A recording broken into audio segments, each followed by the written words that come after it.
day to all. I'm Gynove'l. How are you? I bring to you Beneath the Scars. This podcast is going to be about a story of inspiration, a story of trumpet, a story of loss, family, fun, friends, future, and also food. Some people ask why did I want to do this podcast, and one of the reasons why I wanted to do this podcast is because most people would say I have an amazing story. I am a 2-time heart transplant recipient and a kidney recipient, so I'm 3 for 3. It is with great honor and distinction that I was given this gift. I want to send a shout out to Killian's Cass family and the Zuniga family. Those are my donors, families. Send a shout out to my mom, my brothers and sisters. Y'all know it's a bunch of us. I don't want to leave nobody out, but you know who you are. My family, my Texas family, my world family. Shout out to UT Southwest and its great staff, my surgeons, my nurses, everyone who has been involved in my circle, Wiley, Texas. There are so many people I would love to thank. I don't want to miss you. We will get to you in these episodes. But I want to thank the Wonder Twins, who are my executive producers. I thank them so much for introducing me to this realm that hopefully you guys will join me on this journey. With that being said, as you can see the people walking in the background, which I love, my story started when I was young. It should have ended. But through the greatness of science, the due diligence, I'm going to mess that up, but with a purpose, I was given this gift several different times. Several different times it should have been over. But with the strength of my family and friends, prayers, God, and guidance, and so many other people who I would love to thank and put my arms around, I also have to thank myself, as my doctor would say. He tells me that all the time. He's never met another individual like me. Most people, when I walk down the street, have no idea about the trauma, hurt, and pain. Even my kids wouldn't even understand about the madness that I had to consume in order to be sitting here today. Every day is a journey. And I wanted to start this podcast because there are other people in this world who are dealing with scars, whether it be physical, whether it be mental. And sometimes they just want to come and talk and tell their story. I have been introduced to some amazing people, and I hope to take you on this journey. With that being said, let us begin. Yes. Thank you for sharing that, Gynove'l. That's such a great, I love it. I love it. I love it. So you mentioned during your journey, are there types of foods? Let's talk about foods. You know, I know you're a foodie.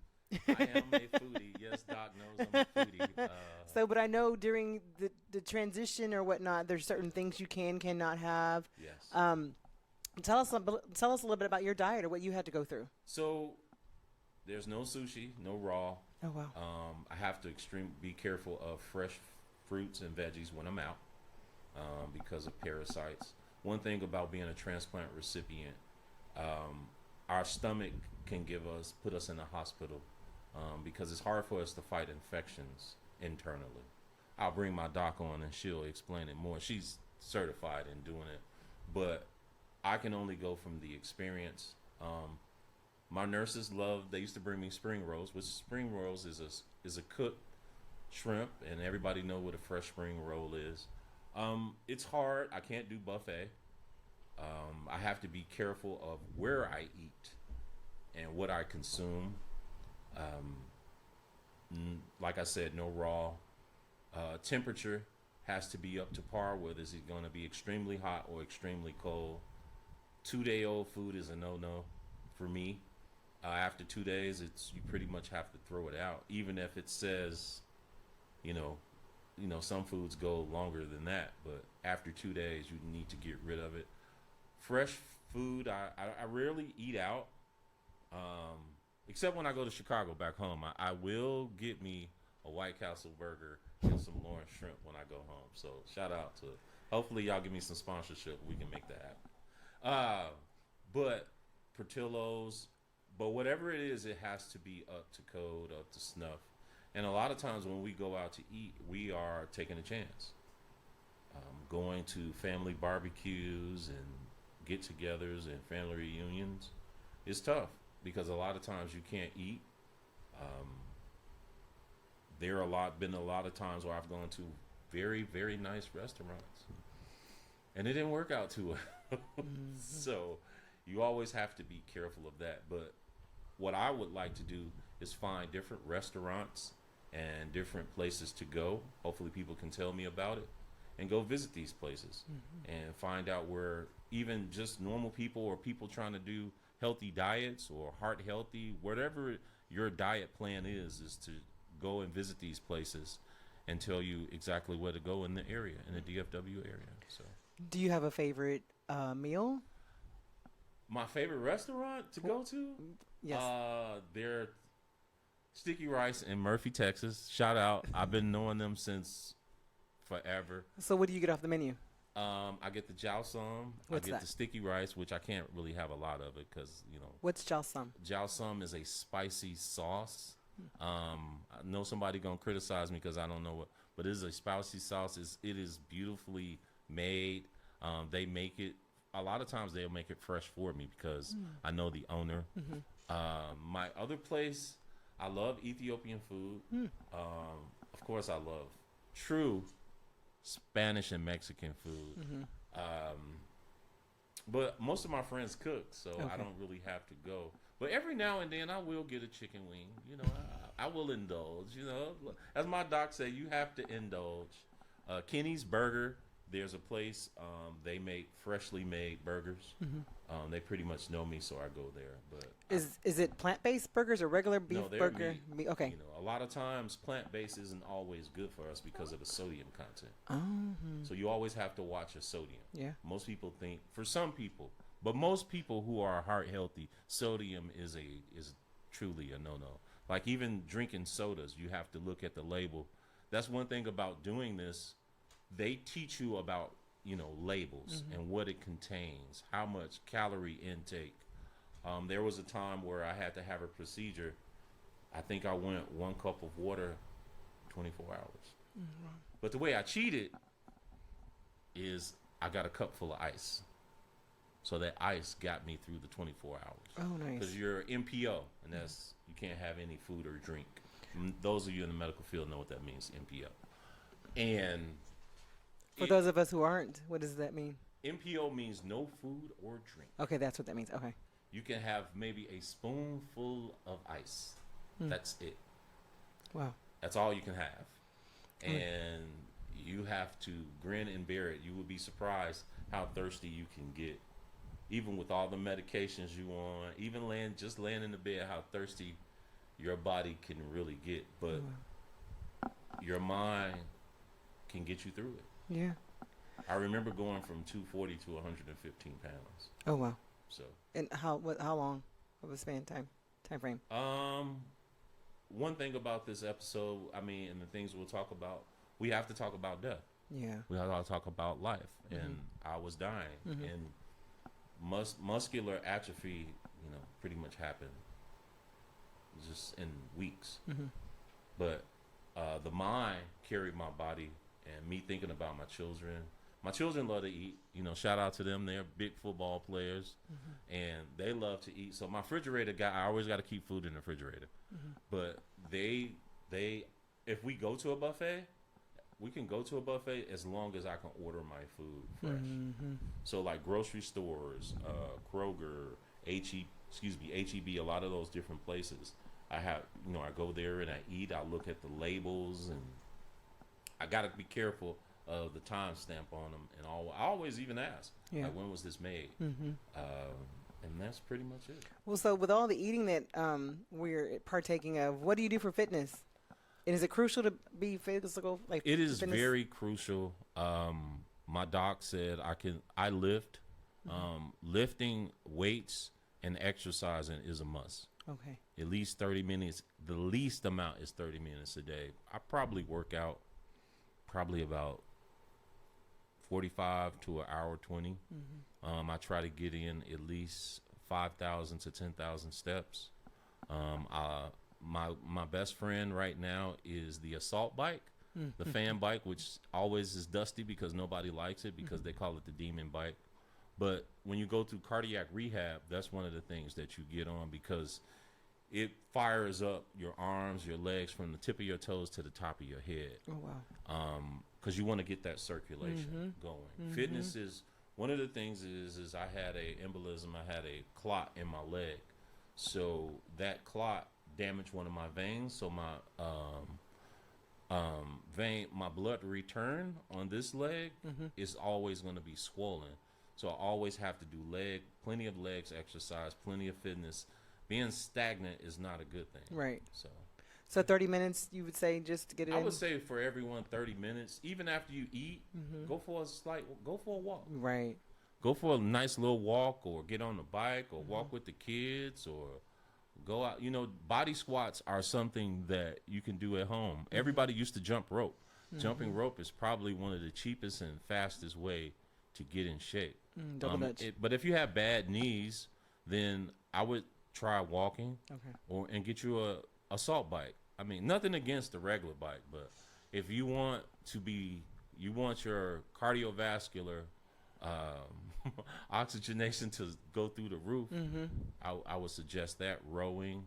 But find a partner. Yeah. Partner is probably the best thing.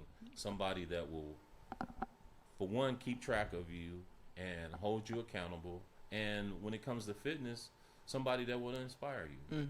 When I came home, there's a picture of me. I was just holding the pizza, and my clothes were falling off because I couldn't fit them.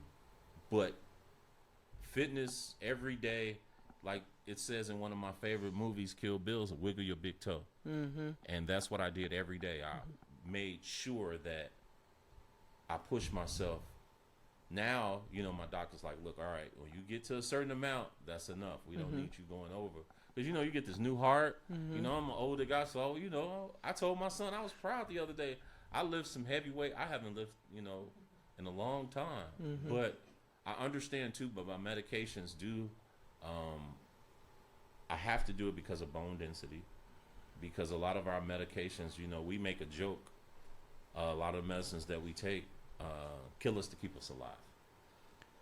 Wow. So we have to always get our blood work done. We always have to do our blood pressure. But we try to live. It's different when everybody is going to live, die, or whatever. But it's different when you have this, not even sitting on their shoulder. It's like sitting right next to you. Like, hey, if you don't take your meds, this is a problem. So, but it's a journey. So with all of those stipulations, how do you find fun? What is fun? Define fun for us. First of all, it's football season. Number one. I'm a football Go dad. Cowboys. Yeah, go go Bears. Okay. But, I just love players. Yeah. Coaching and teaching and all those things has allowed me to have access to players in high school, college, D1, even up to the pros. I've been allowed to be in the presence of them, and some of them I've coached, some of them I've trained, and shout out to all the gentlemen in this draft. Of course, my son last year in the draft, but shout out to the kids who are still moving forward. Shout out to the kids who even attempted, and the parents have to get a lot of credit because when you're a parent, shout out to my kid's mom, Slim. I don't know what I would do because as parents, you have to put a lot of time into this whole thing. But fun, I love football. I love martial arts. I'm a big fan of boxing, combat sports. But I was like that before but So when you are there any stipulations on what you can and cannot do when you're having fun? Well, one of the things is I always have to wear sunscreen. Okay. As soon as when I put my lotion on, it can't be ashy. you put, I got to put my sunscreen on. Okay. On top of the lotion. On top of the lotion. Over everybody, 70% everywhere. Oh, okay. From head to toe. Okay. Because one thing about us, we have skin cancer. Because this is the biggest organ that we have. Skin. And when you take anti-rejection medication, you lose this fight. Oh. So I remember the first time I went outside, I was so happy, and I was like, wow, why is the sun, why does it feel like my skin is peeling off? Oh, wow. And then my nurse was like, wait, did you read the part where you're supposed to put on sunscreen? It's like, No. No. And then I figured it out. You Yeah. know, we have a dermatologist, because when we're walking through this journey, you see every part of the body somebody has to check off and say yes. And somebody can check off and say no. And that moves you down the list. But fun for me is living. Yeah. Every morning I wake up, I'm still on the 4:30 clock. Shout out to UT Southwest. 'Cause when they walk in at 4:30 and weigh you and take your temperature and blood pressure, for some reason I'm still on this 4:30 AM program. Yes. AM. Oh, wow. Program. If it's not 4:30, it's 5 o'clock. Okay. I'm awake, up out the bed, because that's what they do in the hospital. Wow. So me spending so much time there, that's one of the things that I did. Yeah. But fun is that, family.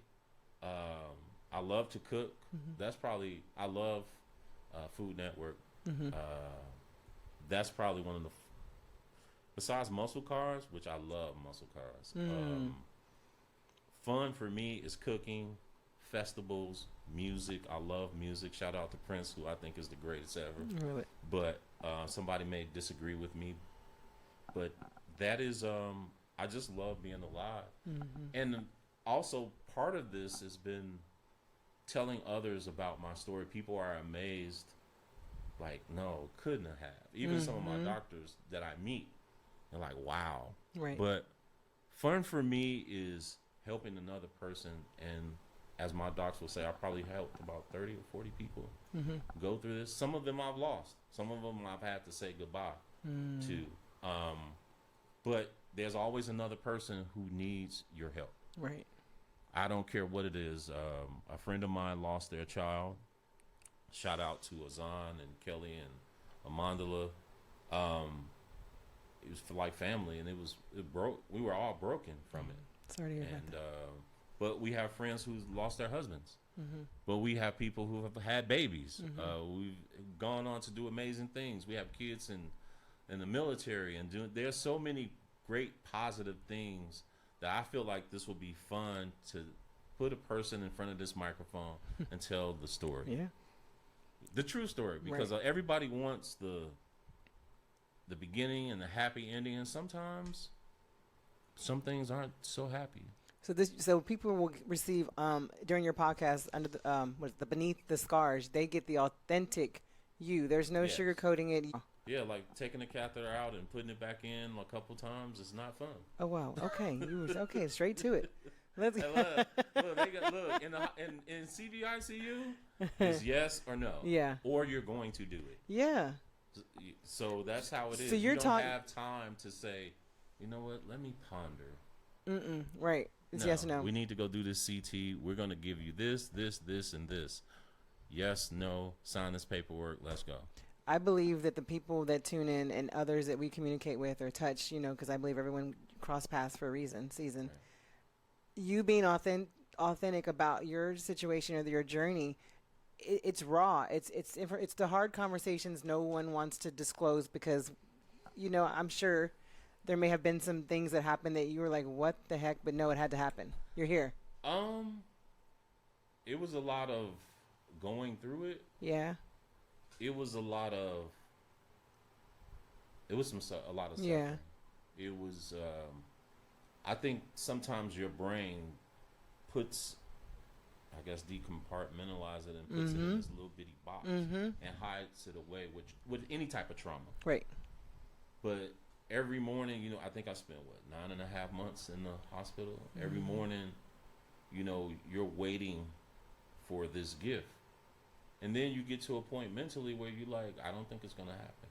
Right. Even one of my friends, he's a Navy SEAL, and former Navy SEAL, and It's like even the strongest man has fear. Everybody has fear. That's just part of who we are. Right. The problem is how we overcome it.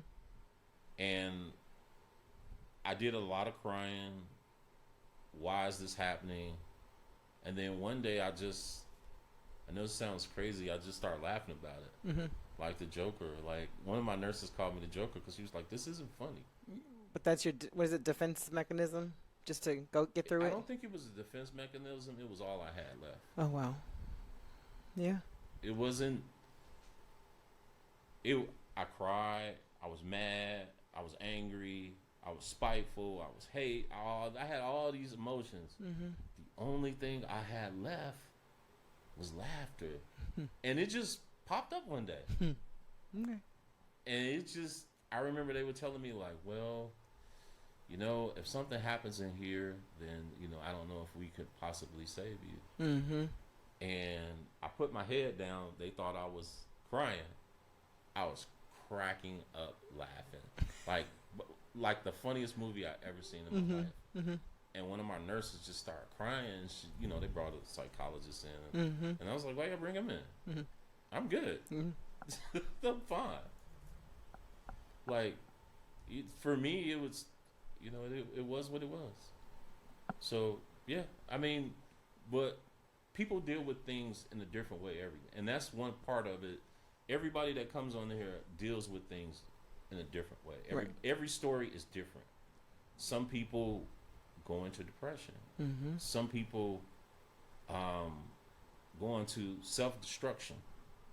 Some people go off and live fascinating lives just to get away. And some people just say, okay, you know what? This is how it's going to be. Right. Let's go. Right. Wow. So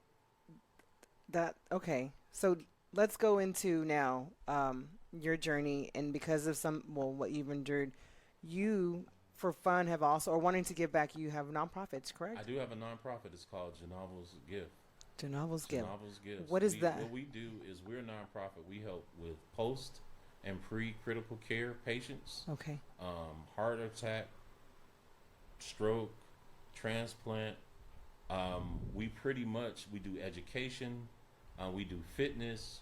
We educate people. We try, and I'm a healthcare advocate. Okay. So what we do is we try to educate people because a lot of people don't understand what it takes.